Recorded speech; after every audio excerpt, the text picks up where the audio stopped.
So this week I want to run through the paleo diet. And the reason for doing the video regarding the paleo diet, or briefly running through the paleo diet, is because this week I've been asked two questions relating to it. And I'm guessing if two people have asked it in the same week, there's other people out there with questions. Both of the questions were, what are your thoughts on the paleo diet? So before I jump straight into that, I just want to give a brief outline of what the paleo diet is for anyone that doesn't know. It pretty much advocates eating the way our ancestors, or the way we believed our ancestors to eat thousands of years ago. So it's meat, seafood, fish, vegetables, nuts, fruit. Them are the main kind of food groups that it recommends that you eat, or what you should be eating on the paleo diet. Which, looking at that, the fundamentals of it are excellent. It's what most people's diet should be made up of. And it's a great place to start. But the cons, or the negative parts of the paleo diet, if you want to call it that, in my opinion, are the unnecessary restrictions. So you've got things like, say, that are a no-go in the paleo diet. Dairy is the first one. So no dairy is allowed in the paleo diet. Which, for people that are intolerant or have digestive problems with dairy, that's fine. But there's loads of people out there that have no problem stomaching dairy whatsoever.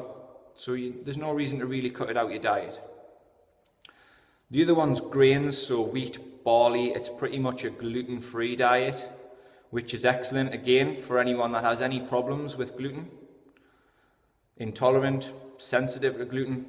But not everyone's got a problem with gluten. People can stomach gluten without having a problem. Not everyone has to cut gluten out of their diet. So there's another one that's an unnecessary restriction for some people.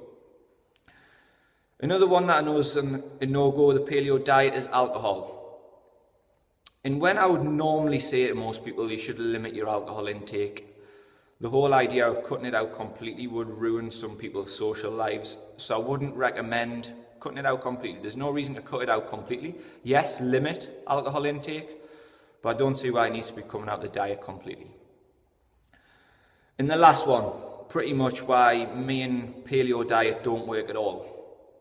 Coffee. Coffee's a no-go on the paleo diet. And for anyone that knows me, big coffee lover, so me and the paleo diet kind of fell out straight away. And that's the fundamentals of it. That's everything to do with the paleo diet. The fundamentals are really good. In what I would recommend most people get their food intake from anyway. So you're getting it from whole foods. But there's still some unnecessary restrictions in there, in my opinion. So I would take that kind of as you and an individual. If you haven't got any problems with dairy, if you haven't got any problems with gluten, if you're a coffee lover like me, there's no reason to be cutting them out. So I don't have any necessary big, kind of, let's say, big things against the paleo. I just think there's a few unnecessary things in there. Unnecessary things that are restricted. Thanks for watching, and I hope this helps.